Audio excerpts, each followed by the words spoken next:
plug in the unit.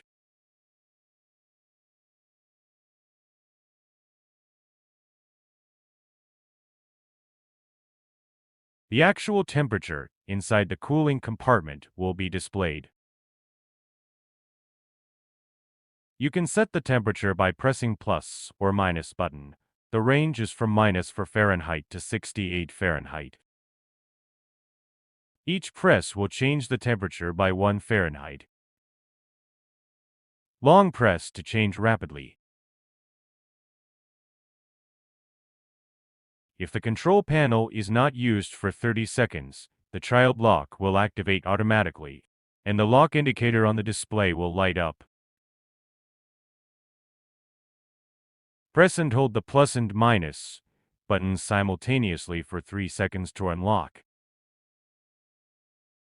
The lock indicator on the display will go out.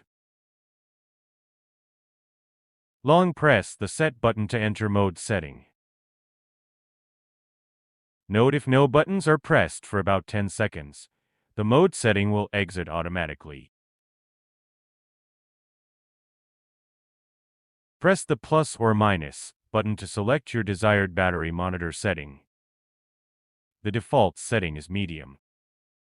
At the high level, the battery monitor responds faster than at the low and medium levels. While the battery monitor level is flashing, press the set button again. Use the plus or minus button to switch the compressor mode between max and eco.